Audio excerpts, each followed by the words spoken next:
All right. Hi, folks. Emily here. In this video, you are going to learn how to do prompt engineering on AWS. So let's get started.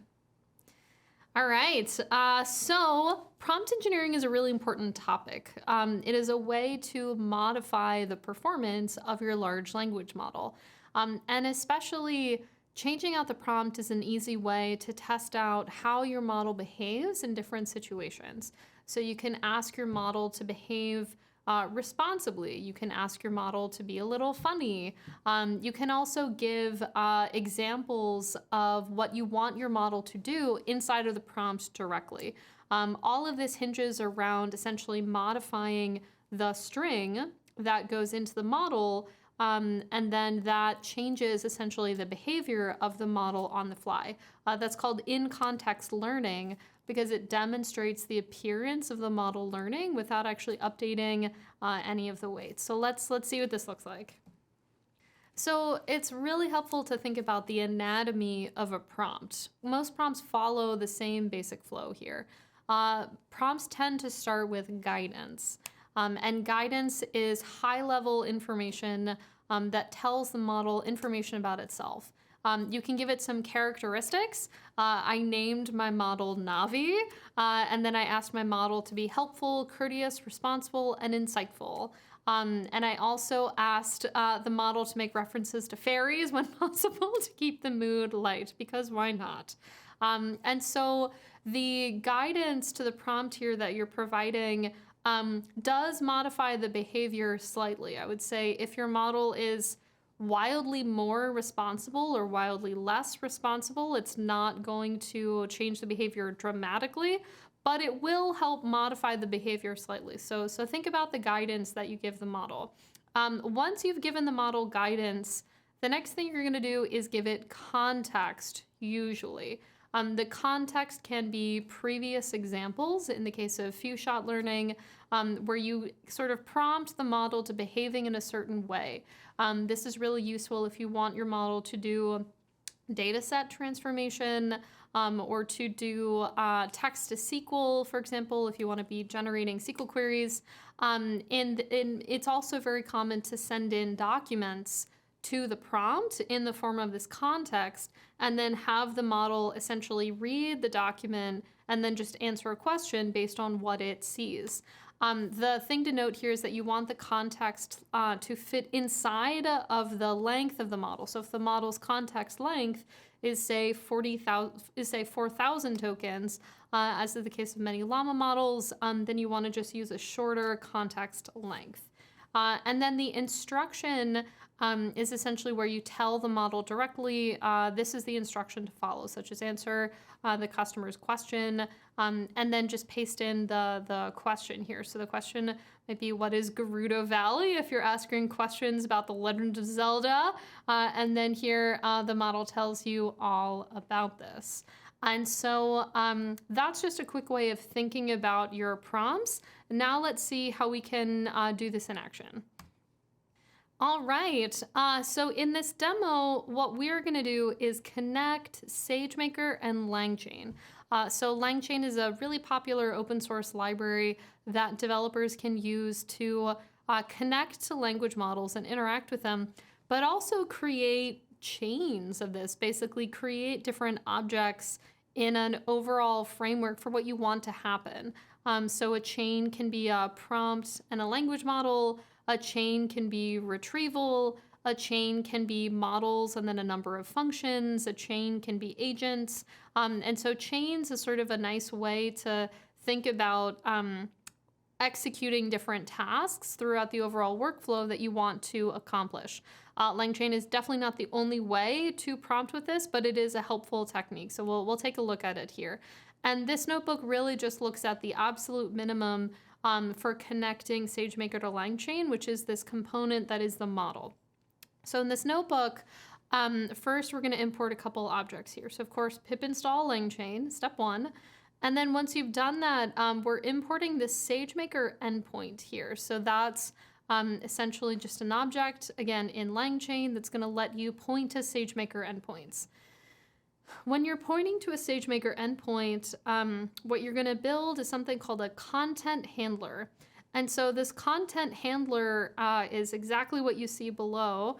And essentially, this is just a couple really lightweight functions that help make sure that the formatting is appropriate, both on sending content to the model and getting content back from the model. Model providers will build their APIs slightly differently. So sometimes, like this word, for example, sometimes this is just generation, sometimes it's generated text. And so just make sure that you sort of define this function appropriately. A couple other objects to call out. So of course, JSON, and then in LangChain, we're going to use this prompt template object, which is a way to define a string and then just create it into a prompt. So let's do this. Yeah, so this is our content handler. Again, we're defining the content type, and then we're just initializing it from this base content handler that comes in from LangChain.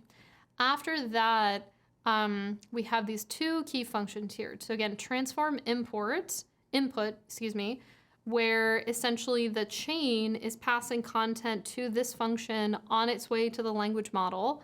And then that is taking a prompt and then putting it in as this key here, inputs. Model providers might use a different word there, so just make sure that key is correct. And then parameters, that'll take your keyword arguments.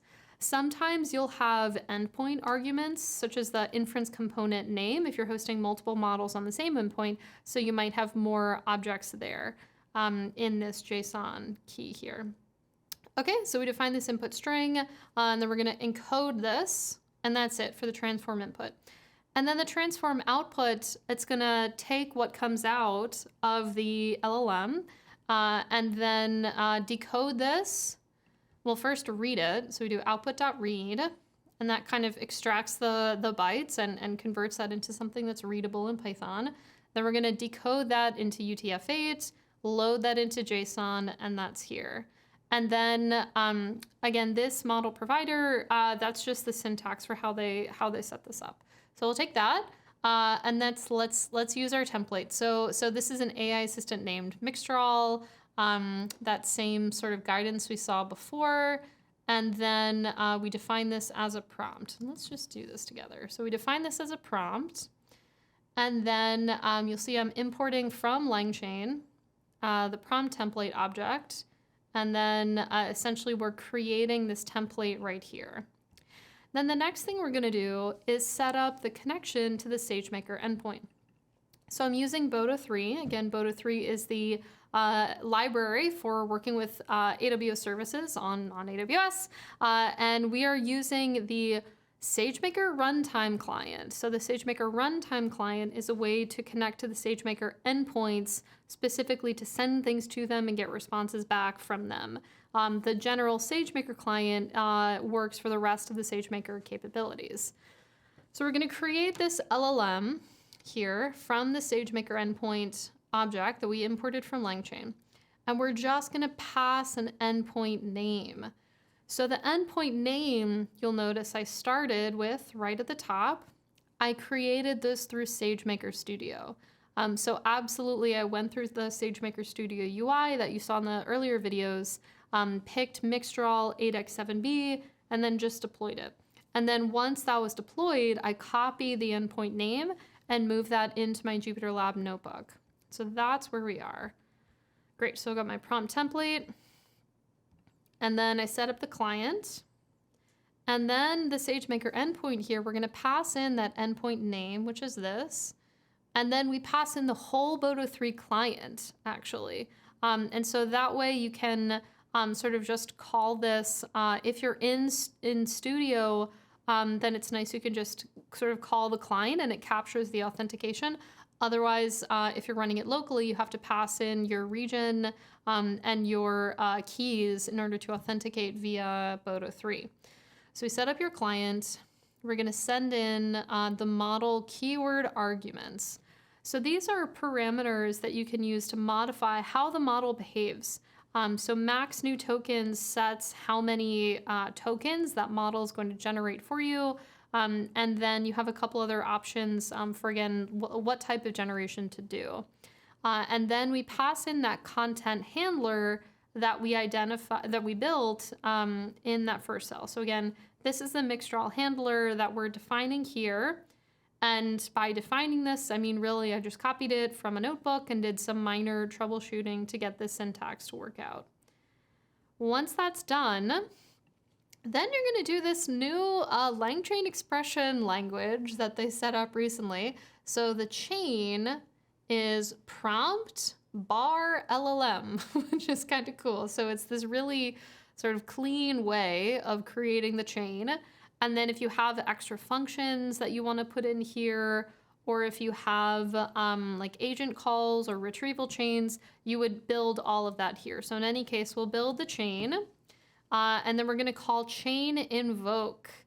And so let's run this. So chain invoke, and essentially, yeah, there we go. Great. So you send in your question. And so again, that's a key that's specific to the model provider. So question, and then I'm just asking it my prompts. Are you there, Mixtral? It's me, Emily. And then the model responds, of course, here and ready to assist you in the best possible way. And then I'm gonna ask Mixtral to tell me a joke, because why not? And the joke is, why don't scientists trust atoms? Because they make up everything. And so that's just a primer for getting started with SageMaker and LangChain. There are so many examples that LangChain provides that you can use to build on top of SageMaker, from retrieval augmented generation to hosting end-to-end apps, and developing really exciting content. We're going to show you and walk through many of those examples throughout the series. All right, so I hope you enjoyed the demo. Here are some resources that you can use to get started with prompt engineering on AWS with SageMaker today. So first off, of course, just documentation. The documentation talks about using, again, Jumpstart Foundation models, and then customizing the performance of those models using prompt engineering, which we just scratched the surface of here in the video today. And then you have a couple example notebooks. This is a LangChain example notebook, actually, that shows you how to integrate SageMaker with LangChain directly. And again, it's also just the very introductory content. And if you like, below is another video where you can learn all about, again, SageMaker and then prompt engineering on that for generative AI. All right, so I hope you enjoyed that. Thanks very much. Bye.